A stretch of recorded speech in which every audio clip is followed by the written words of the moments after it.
All right, well, welcome everyone. Thank you so much for joining in tonight. I am keenly aware that you could be doing 1,000 other things, so thank you. I'm really excited to have you join tonight. This might be your first masterclass with me teaching. Welcome, thanks for joining in. I know time is such a commodity. Or maybe you joined in on the last masterclass we did last month on stress and you're brave enough to show up again. Awesome, thank you. Value your time and really just appreciate that you're willing to spend the next half hour with us learning and growing. So who am I for people who may be either listening to the recording or maybe I've not met you before and you've been invited in to listen in by somebody else. My name is Gina. A little bit about me. I went to nursing school many years ago, so I have a nursing background. I'm currently a holistic practitioner in training, really looking forward to finishing that. I have a health and wellness business as well. It's been a passion of mine for 20 something years, but I coach and mentor people who really want to transform their lives by making an impact in other people's lives as well. I'm a wife. I'm a mom to 4 kids. That means I have a full life, probably like many of you that have full lives. I also have a passion for teenagers. So I chair a committee for a non-for-profit youth organization. I really am passionate about mentoring teenagers. I think it's a really pivotal time in their lives. I love singing, I love fitness, and I shared this last time, but I think it's funny enough to share again.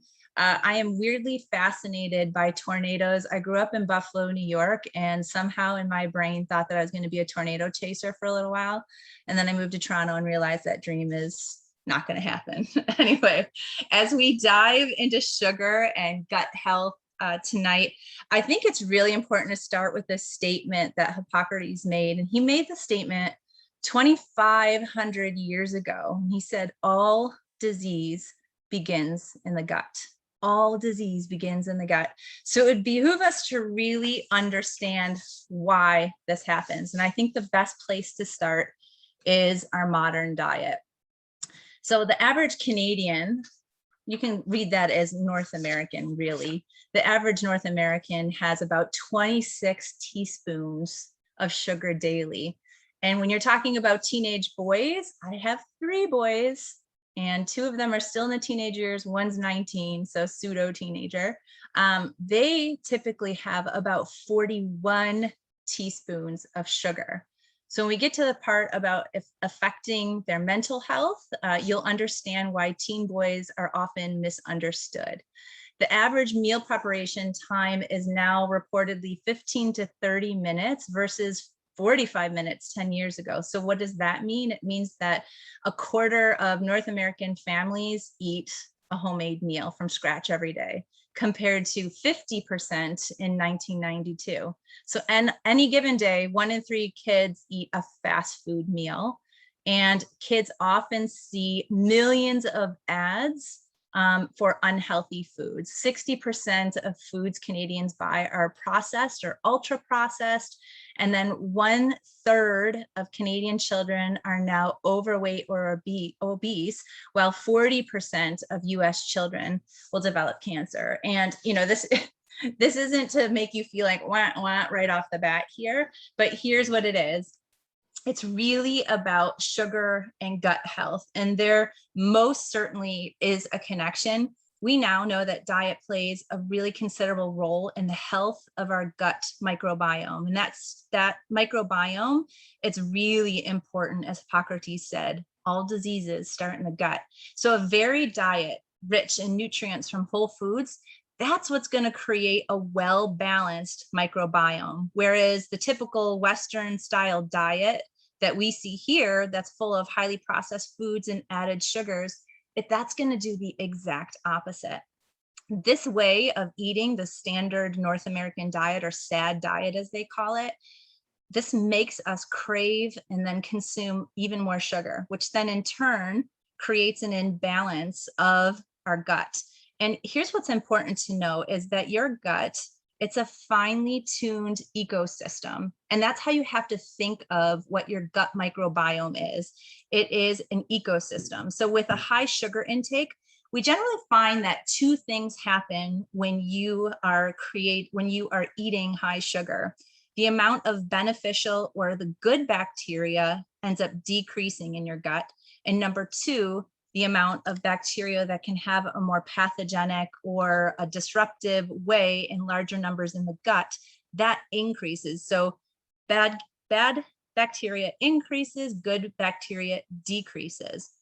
So how does that happen exactly?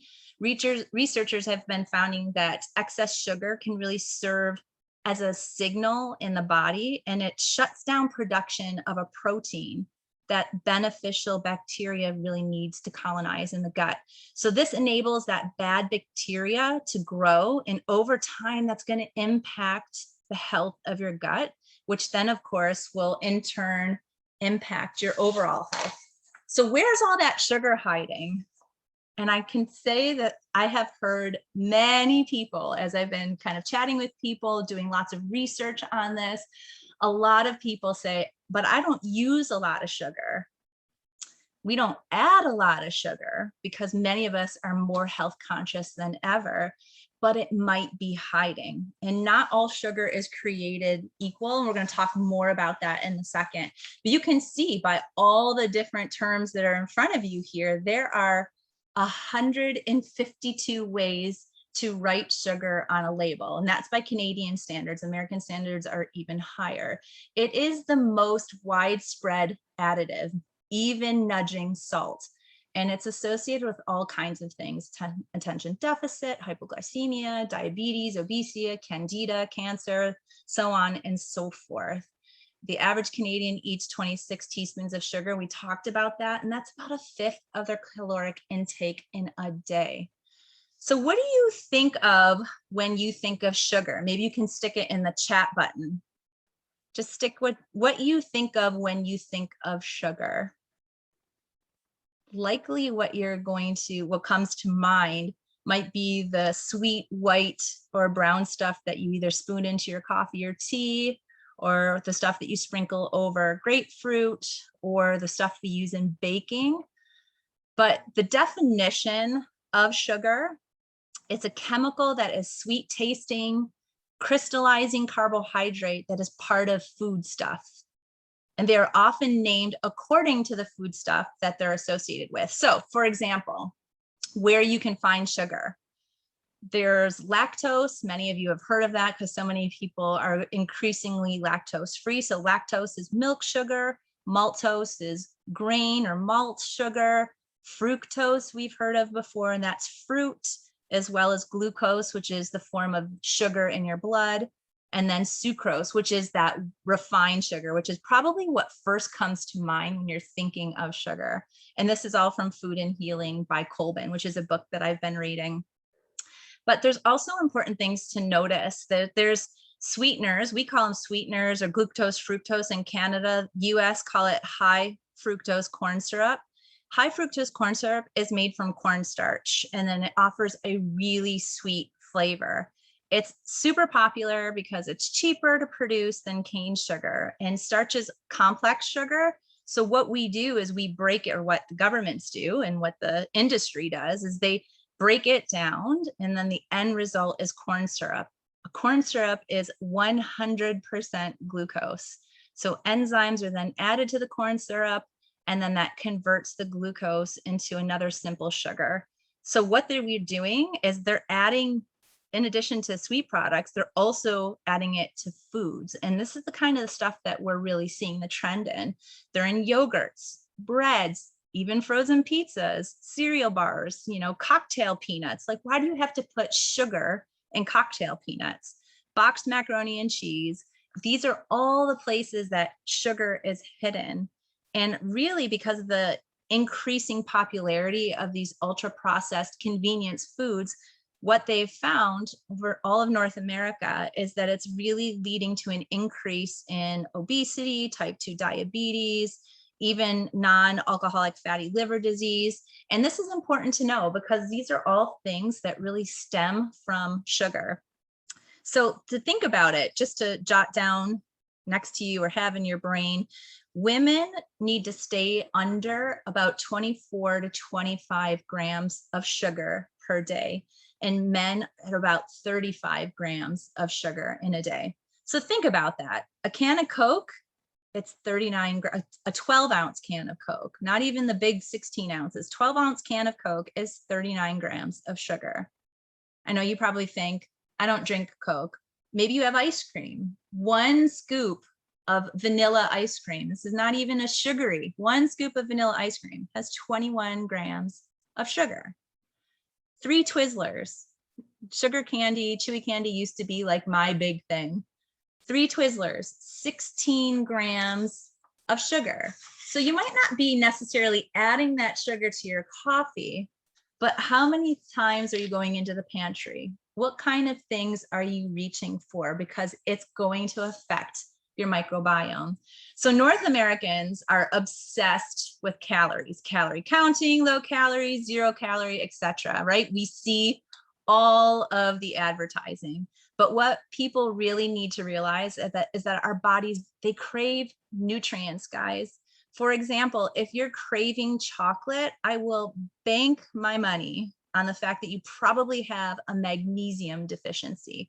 So it's not actually the chocolate that you're reaching for, it's what it's providing for your body. It's the nutrient. And so in our quest for no calorie options, what we've done is we've created a whole host of other issues when it comes to 0 calorie artificial sweeteners. And so just to see here, human studies find that artificial sweeteners cause changes in gut bacteria that lead to all kinds of metabolic syndromes. And I'm going to touch on this: insulin resistance, and funny enough, weight gain. So in our quest for 0 calories, we're actually creating more obesity. And so I'm just going to touch on a few, highlight a couple to really talk about them, because these are in our everyday, right? Aspartame, which is equal or NutraSweet. It's made from 2 amino acids, and they break down in your body. And they have found these are linked to cancer studies. And some studies have found a link with intake in preterm babies as well. And also, what's found in that, they're found in sugar-free or diet sodas. Again, people's quest, because they think less calories is better. Diet Coke, Coke Zero, Jello, all kinds of baking goods, even cereals, they have it in there. Any kind of cereal that is healthier for you, see how it's actually being sweetened. Sugar-free gum, drink mixes, breath mints, and then it's even on chewable vitamins and toothpaste. So while we're watching calorie consumption, and while that's important, there's some major health risks associated with this, okay? Studies have shown that aspartame can elevate blood glucose and also increase anxiety. So it's implicated in food cravings and liver damage as well. So you might see it as Tropicana Slim, NutraSweet, Equal. And I mean, some of us are really coming away from those, which is great. We're realizing that if you're going to have sugar, there's some better options for you, like coconut sugar, and I'll name a few in a few minutes, that don't impact your health in the same way. And sucralose is another one. That's Splenda. And I know everybody thinks that that is a better option. It's chlorinated sugar. It's converted from cane sugar to a non-calorie sweetener. And so it really is linked to a ton of negative effects on gut health. And then saccharin, which was sweet and low. You remember those little pink packages everywhere. It was banned in Canada in 1977 because they saw such a huge link to cancer. But however, in 2013, Health Canada proposed its intention to allow it in food and beverages again. And so this is an opportunity for you to just be empowered and know what to stay away from. And that 0 calories doesn't mean that it has 0 effect on your body. You might not be adding calories to your body, but you might be damaging your microbiome. And I know this might feel a little technical. I'm not going to spend a ton of time on it, but I think it's super important for you to understand how your body reacts to sugar, because glucose is a good thing. Our body runs on it. Your body needs energy to function. It likes to use glucose because it's the quickest energy. It's the easiest thing to break down for fuel. So each time we eat, you've heard the hormone insulin. Insulin is released, and its job is to kind of clean up the sugars, all the extra sugar, all the extra glucose that your body doesn't need for energy. It gets stored in the liver as glycogen, and then it also gets stored in the fat cells. So this is kind of where you may have heard that story that sugar makes you fat. This is because all the extra that your body doesn't use for energy ends up getting stored in the liver. And when the liver is full, it then goes into your fat cells. Also, something to note, what happens with sugar is that the brain then releases dopamine and serotonin. You've heard those hormones before. These are the hormones that boost your mood. And then it stimulates that portion of your brain that's associated with an award or reward. So this is a similar process that leads to drug addiction as well, which really explains why sugar addiction is a thing, why we get sugar cravings. And so that's just the mechanism on what happens. And then let's explain gut microbiome and how that's really connected to sugar and why it's so important to know the mechanism behind this. So your gut is the interface to the outside world. And I love that terminology. It's literally just a tube from top to bottom, right? Think about it. Food goes in to your mouth, it's processed, you swallow it, it goes to the stomach, it goes through all the intestines, through your gut, and out your rectum. So it's literally a tube from the top to the bottom. It is the only thing that really reacts with the outside world. All the other cells in our body are nice and neat and protected within our body. But the body is populated nearly everywhere with colonies of really diverse bacterial microbes. And this might feel a little sciencey, but really need to explain it so you understand, and it empowers you to make good decisions moving forward. So our focus will be the trillions of bacteria that are residing within the digestive system, and that's called the gut microbiome. So these gut bugs are referred to as flora, and they're your friends. And I know people are like so hyper focused on everything being super clean right now.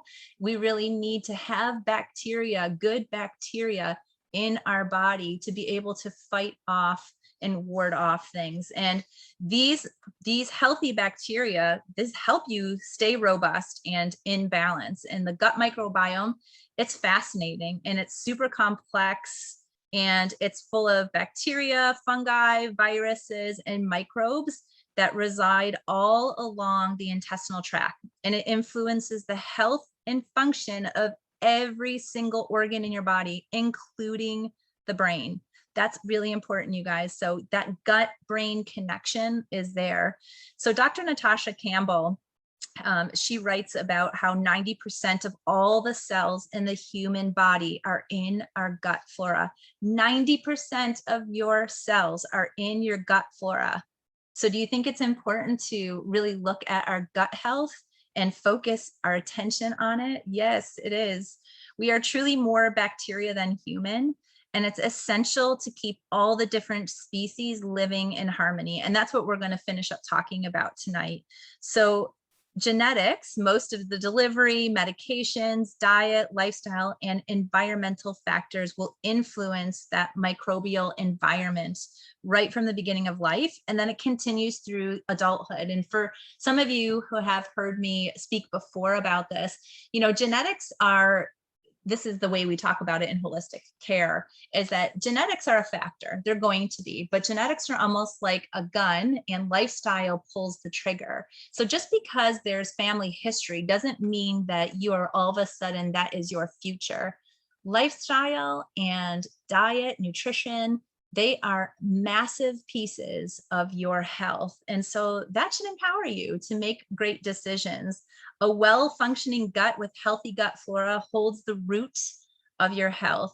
And just as a tree with sick roots is not going to thrive, the rest of the body cannot thrive without a well-functioning digestive system. And I think that that really bears repeating, is that our body is like a tree that's planted deep with amazing roots. That root system is your gut. So your gut microbiome will affect all of these areas that are pictured here. It influences your weight, your blood sugar, it affects heart health, digestive differences, and it impacts behavior as well. Really fascinating study was done on prison inmates where they took a control group and fed them. They have a control group and they have another group, and they fed them 1 week full of high sugar, high processed diet.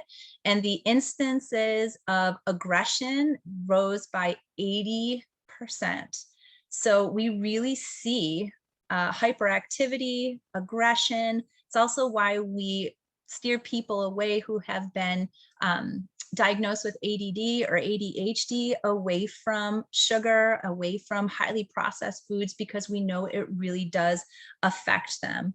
And as we look through, one of the main diagnoses of a gut microbiome that is not healthy is called dysbiosis. And you can see that dysbiosis, it's characterized as a disruption to the gut microbiota.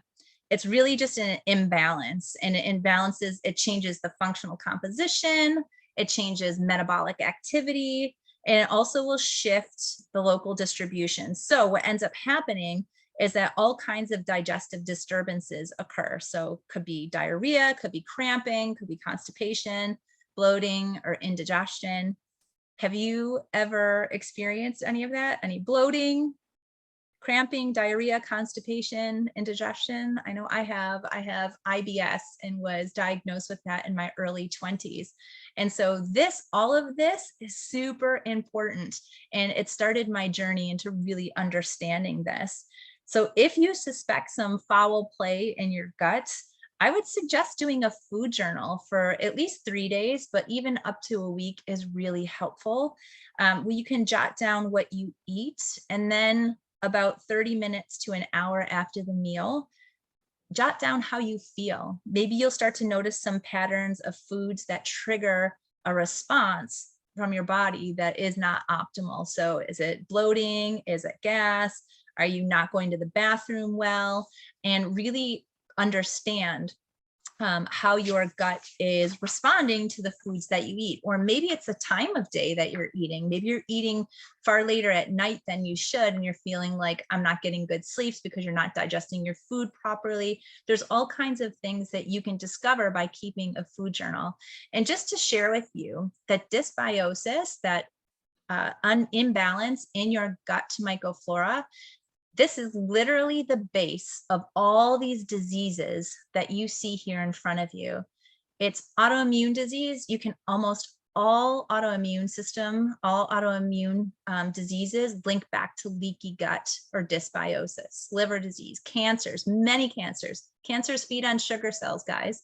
Metabolic syndromes, hypertension, any cardiovascular disease. Really important to make sure that you're getting your gut health on track. Even Alzheimer's, because we're talking about the gut-brain connection, okay? It's very much linked, and it's also linked to your mood. 90% of serotonin, that feel-good hormone, is made in your gut. So that's gonna control your mood, your emotions, your focus. How many of us could use more focus? How many of us? Yes. We've already gone over that a diet high in sugar and processed foods, it's going to disrupt the microbiome and cause an imbalance, thus affecting your mood and your brain clarity. And what people find oftentimes is that when they start limiting their sugar, when they limit the processed foods and they eat more whole and nutrient dense foods, they get more energy. The brain fog will clear, and oftentimes their outlook on life improves as well. They're in a better mood. They've got more energy to do the things that really, fire up their soul. So eating foods that contain the amino acid known as tryptophan, it can help the body produce more serotonin. I'm going to give you a little resource sheet at the end of this, and I'm going to share with you all my different resources to help you with imbalances. We also learned in today's class, like how fitting, one of my professors is a medical doctor, a practicing medical doctor with a nutrition background as well. And maybe you're somebody who's on and deals with headaches. So oftentimes what we find is people that experience headaches, particularly in the temporal lobe. So, think about where the temples are. And if you often get headaches here, that is oftentimes an indicator of a blood sugar imbalance and a microbiome imbalance. So just a little, insight if you're somebody who is affected by that. I'm not going to touch on this long, but maybe somebody who has been diagnosed with autism, and it is a spectrum. So some people have mild symptoms and mild displays of autism, where there's a lot more who have severe indications. So gut bacteria, they digest food to provide essential nutrients to the gut wall. And when gut flora is compromised, it leaves the gut wall vulnerable and leaky. And leaky gut just refers to the breakdown and the dysfunction of your gut lining. And it's been associated with lots of things that we've already talked about: autoimmunity, digestive issues like Crohn's and colitis, skin disorders, mood disorders. And there are mounting evidence that when you put those that are diagnosed with autism on a GAPS diet, which is basically cutting out all sugar and all processed foods, it helps their microbiome. And what they're finding is that many of their symptoms, many of their behaviors, and their neurological advancements are far higher than the children, and particularly the children, but also as they get older, when they balance their gut microflora, that they have less incidence of behavioral issues as well. Gut health is super important in immunity. Sugar lowers immunity. So eating sugar may put your white blood cells in a temporary coma. Your white blood cells are what is responsible for fighting off disease, but there's a lot more to the story. So when you eat a big dose of sugar, like that can of Coke or the candy bar, you basically temporarily tamp down your body's immune system and its ability to respond to those challenges. And that effect can last 4 to 5 hours. So you have that hit of sugar and your immunity decreases for 4 to 5 hours. So if you have one thing of sugar in a day, okay, not horrible. But what happens, what we're seeing is that many people eat sweets several times a day, and your immune system may be perpetually operating at a distinct advantage, right? So artificial sugars, what ends up happening is they inhibit cell growth.